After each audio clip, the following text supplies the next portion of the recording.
Man, oh man, look at us both wearing our Mariner getup on Take 5 with Groz and Gas. And it's obviously a Mariners heavy show, but I do want to start off some exciting news. We have been nominated by the American Podcast Association for best lighting by a podcast in a studio. It's a competitive. What are you laughing at? It's a competitive category. Groz, take it seriously. You are a funny fucker, man. Oh, me? You are one funny dude. Me? Well, I mean, how shocked are you that we're sitting here, and thanks to our friend Jason Puckett, this will be distributed worldwide, and everybody can hear the news that the Mariners are up 2-0 in the ALCS. I thought they'd get game one because I kind of thought that happens, right? A team comes off a crazy game and crazy travel, and they just somehow dig deep and get the first game. And I thought they'd get steamrolled today, and the exact opposite happened.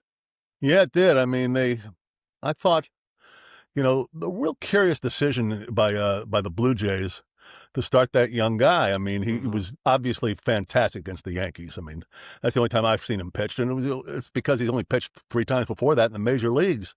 I mean, they kind of did it in the broadcast. I mean, this is a guy who played, started this year. He was their first-round draft pick last year, so started this year in A-ball, went all the way up, made 3 starts at the end of the year with the Jays, got a start against the Yankees, but, then they give him 8 days off before his next start. So, I thought it was really a difficult spot to put him in.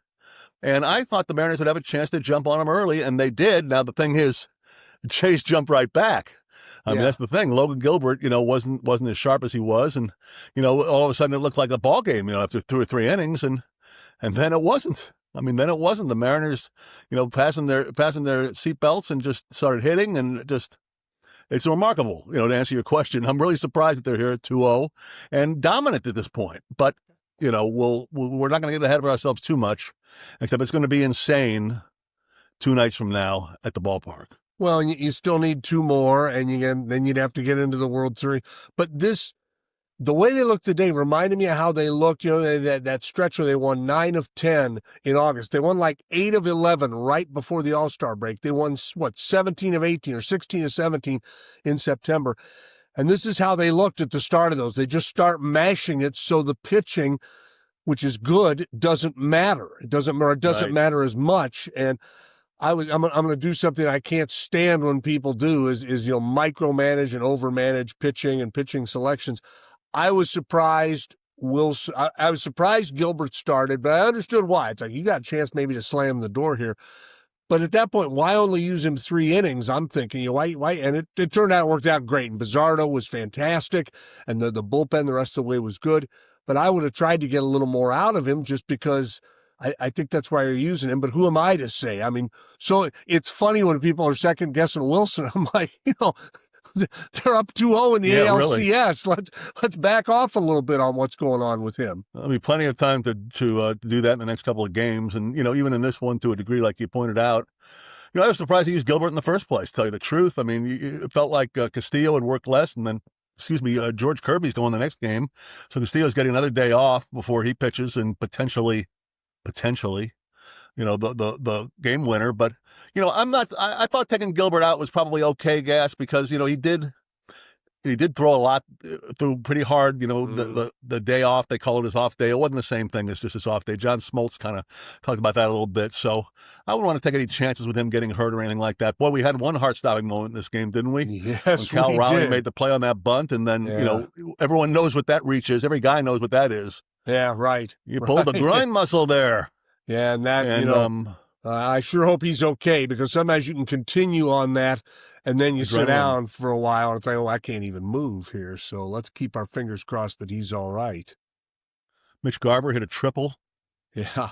Polanco, I mean, they signed him this year for half of what they paid for him last year. And he's had this amazing season. I mean, he kind of epitomizes this team to a great extent. They just don't give up on him, and eventually they'll come through for you. And it's just amazing to see how well he's playing. And I'll guarantee you, to the millions of listeners worldwide to the Take 5 podcast, go back and grab our April podcasts. Polanco was a punchline. We're like, wait, they signed this guy. He's going to play third base. This is typical Mariners. They found a way to go cheap, and they took it, and the guy couldn't hit last year. He's not going to be able to hit this year. And boy, anybody who thought that, me included, wrong. I mean, he came back. He had a real good year anyway, and now in the playoffs, it's otherworldly what he's doing, and kind of typical of baseball. It's not necessarily the guy you might have picked. Sometimes it's the guy you wouldn't have picked that it suddenly just becomes the straw that stirs the drink. You need a couple of those guys to step up in the postseason besides your stars. And, Julio and Cal Raleigh have stepped up. And now you're seeing other guys, Polanco being number one. Naylor has been just as good, especially in the last three or four games. He's just been an incredible player for these guys. I still am amazed he's been traded all these times. And, I would love to see the Mariners make the effort to keep him because he adds a lot to this team, Gas. I think just more than just a player. He's smart. The fact that he's a fat guy who can steal bases because he pays attention. And Bill North, my buddy, once told me that the most overrated thing in stealing bases is speed.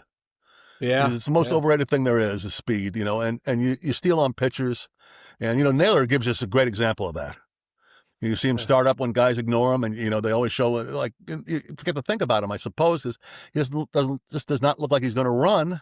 And then he does. And so he's just been a revelation for him. And, Suarez, I'm thinking, maybe time for a day off.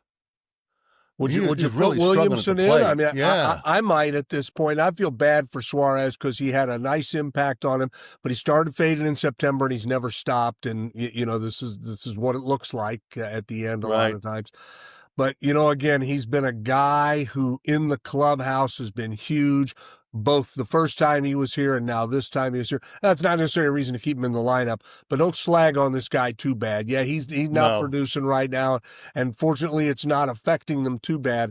But I'm kind of with you. Do you think Wilson would do that? Would he sit a veteran down? I thought he was really struggling. I mean, he's still playing good in the field, and I think he would do it, but who knows? I mean, this is Dan Wilson's maiden voyage, in doing this kind of thing, and he's already shown an ability to be flexible, which has been good for him. And obviously, he is doing what he thinks is right for this team in terms of pitching and everything like that. And so far it's working. He's hitting all the right buttons, and the players are doing the rest, and that's really what it takes to be successful. And they haven't won anything yet. Toronto's a good team, and they won all three games they played this year here. So we got a lot of series to play yet, but boy, it's been awfully exciting so far because we haven't talked since Game 5 got him here. We haven't even talked about that, which Game 5 in the Detroit series feels like it was about 17 days ago. Right. I'm trying to rack my brain for what happened in Game 1 of the Toronto-Seattle series because it's been 24 hours. I watched 3.5 hours of baseball on Monday afternoon. I think, Groz, I'll go ahead and admit it. I imagine you feel the same way too. It's been so long. It's taken a while. Your old phrase about sports muscle memory for fans. Like, I'm having a hard time remembering my sports muscle memory for an ALCS and an ALDS because it's been so long since these guys have done it. And that's what made Friday night, Friday night was so oddly similar to Game 5 of the Yankees series. It's ridiculous how similar the two were in a lot of ways. Didn't have as much of the theatrics and didn't have, Polanco's hit at the end was great, but it wasn't quite, Junior coming all the way around from first, which the whole way you're like, I hope he makes it. But it was dramatic in there, and the place just, nobody left. People were I left pretty quick because I had to catch a train, and I'm going to tell you, not missing that train was the number one goal in my mind at 10:15 at night. Tell me that, buddy. I got to get on that train and get north. But what a night that was, and just the way it's going right now, it almost feels foreign for Mariners fans. Like, is this really happening? Well, it is foreign. Yeah. They've never had a 2-0 lead in the league championship series. They've never been 2 games away from the World Series before. I mean, Cleveland, they got the one game against them, but we knew that nothing was going to happen in '95. There, they were pretty much spent. This is a different team entirely than that, and it's the '01 thing was so disappointing when it happened. We tend not to think about that often, and I don't blame people for not. But this is new territory now for every Mariner fan of every age. No one's been here before. Wednesday is a brand new experience for people. And to pound on a thing that you have stuck with for a couple of years, you and a lot of people have said, don't get rid of any of the pitching for hitting. And I was more along the side, especially in an off season. I'm like, don't do it in the season. When you're in off season, maybe you want to do something. But by not getting rid of the pitching, they had Bryce Miller ready to go Sunday night in Toronto, and he really, I thought he could have gone another inning. Again, I'll pick on Wilson. He could have gone another, maybe not though. He had gone pretty far at that point, but boy, was he remarkable and just what they needed because their staff needed a little bit of a break. Although Wilson did a great job with the bullpen last Friday night of using 2 starters, which saved his bullpen arms a little bit for what was going to be a tough series in Toronto. Yeah, like I said, he's done everything right so far, and it's funny. I mean, right and wrong is a weird thing to say in baseball because it's up to the players to actually make that stuff happen, but they have so far. So, this is interesting. Milwaukee and the Dodgers haven't even started playing yet. We still might see the Mariners play the Pilots in the World Series, which would be funny if it actually did happen. And, I think it would be really, nothing against the Dodgers. I mean, everyone loves the Dodgers, right? Wrong. How about 2 new faces in the World Series, man? Right. 2 completely new faces. Neither team had ever won one. That's what I'm hoping we'll see. Milwaukee, Seattle, from that last perspective you just said, that whoever wins it would be their first win ever. So if you can get past your hatred of them stealing the Pilots, Brewers fans know a little bit what this is like to go out night after night, year after year, and just never quite get there. So it would be fun if those 2 got together. And I've just gotten, again, so bullish on the M's. I kind of was at the end of the year too. There's nobody out there that I feel they can't beat. Right. That's not saying they're definitely going to win, but right? I mean, they could handle either Milwaukee or the Dodgers, and I think they can handle the Blue Jays. If they're playing well, I mean, yes, they can. And, next week when we do this, we may be talking about a World Series. It's amazing. Knock on wood. It's just amazing. You know why I think they're going to the World Series is the 2-0 lead helps a lot, but I've actually made plans already. And I'm helping out with some family stuff. I'm going to be back in Indianapolis. So Renee has World Series tickets, but you're looking at a guy who doesn't because I'm not going to be here, which makes me think that's why they're going, right? Doesn't that seem like obvious that that's why you'd bet they're going to go? I definitely do. Yeah, poor old Gas out there missing the whole thing as usual. Well, we'll see, man. But it's a lot to do still. Going to be a magical night Wednesday, that's for sure.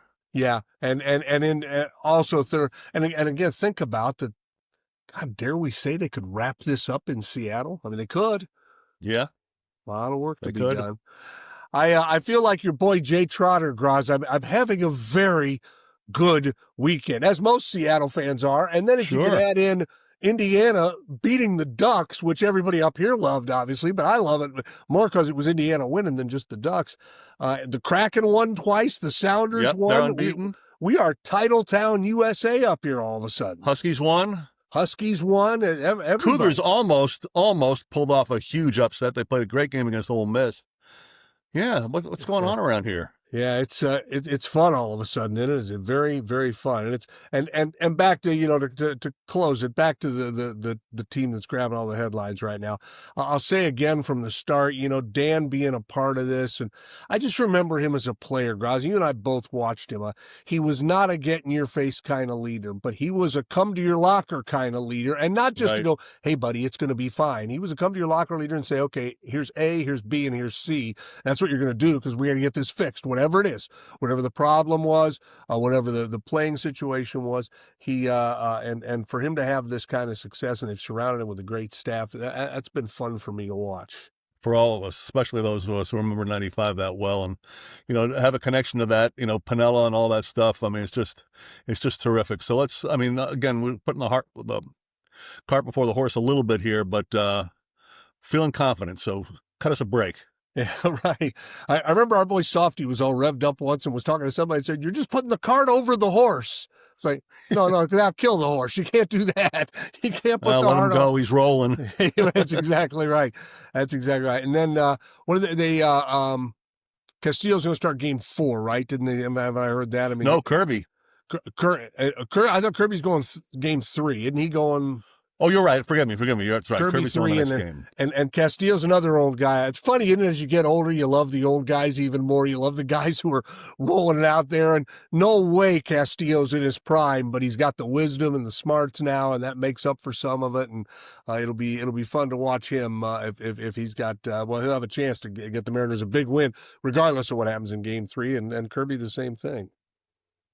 What So about it's all the good. Seahawks, by the way? Should we mention them a little bit? I mean, can you imagine the Seahawks being almost an afterthought right now? And the last 2 weeks were classic NFL. They played Tampa here, and Tampa's really good and comes back and beats them. Then they play Jacksonville, who also is kind of sneaky good all of a sudden. And they go down there, and the best thing Pete Carroll did over a long stretch here was put an end to the whole games that start at 10 a.m. West Coast nonsense. That became too big a thing, and the players thought about it too much, and the fans thought about it. And during Pete's time, it just became a non-factor. No. You play when the game starts, and you got to be ready, no matter what the situation is. And 10-1 on the road under Mike McDonald. Yeah, there's again 10-1. This is the thing about McDonald is that even though they didn't get to the playoffs last year, and even though they've had a couple of frustrating losses this year, there's enough good stuff happening under that guy that you could see he's going to have the ability to bring it all together. And that's your stat right there is a great example. He's able to get them focused. So now, you got to play a little better at home, Coach McDonald. That's the next goal for you. But they're doing some good stuff right now in a lot of areas. Yeah. Agreed. Absolutely. All right, you want to go down to where are we headed here? It's Lake Wales, Florida, in rural Florida, 60 miles east of Tampa. Fertile ground. So a guy, this is the Miami Herald, and for some reason they didn't name this guy, and then maybe you'll find out why, because he doesn't need to be named really. But he back in the summer in July. He and his wife decided to go out and have some drinks in rural Florida, which you've done with your wife, right? Everybody's done that. Sure, even in rural Florida. Well, they get pretty well hammered, and they're on their way home, and they're having a fight, and she throws him out of the car. And they don't go into the details about how she did that, but he's in the middle of nowhere, and he decides to call a friend to get a ride home, and the friend he calls, his phone number is 911. So he calls 911, and he says, look, my wife threw me out of the car, but in the middle of nowhere, you got to come get me and take me home. And the police, being Florida, are like, all right, what else do we have to do? So they figure out that he's at the corner. This Cruz Road and Alturas Babson Park Cutoff Road is where he's standing. And he said, I'm out here, and he wants to help him find him, obviously. He goes, and I'll be easy to find because I'm the only guy out here, and I'm not wearing a shirt. The cops are like, all right, duly noted. They said they get out there like, well, I'll be damned. There's one guy out here, and he's not wearing a shirt. That's got to be our guy. Are you the guy? They get him, and the 39-year-old told deputies he was stranded after drinking some beers with his wife. During a routine background search, the deputies discovered an issue with his story, and that is that he'd been out of jail for a few weeks and was on probation, and one of the conditions of his probation was he wasn't supposed to drink. So they didn't give him a ride home. They gave him a ride back to their place. As somebody we'll just come back here and see. Hey, I'm out here. I'm not wearing a shirt. I'll be easy to find. God bless him. Florida, America's Wang. That's exactly what it is. That's a Homer Simpson quote, by the way. Of course, your guide and moral compass. Let's go M's.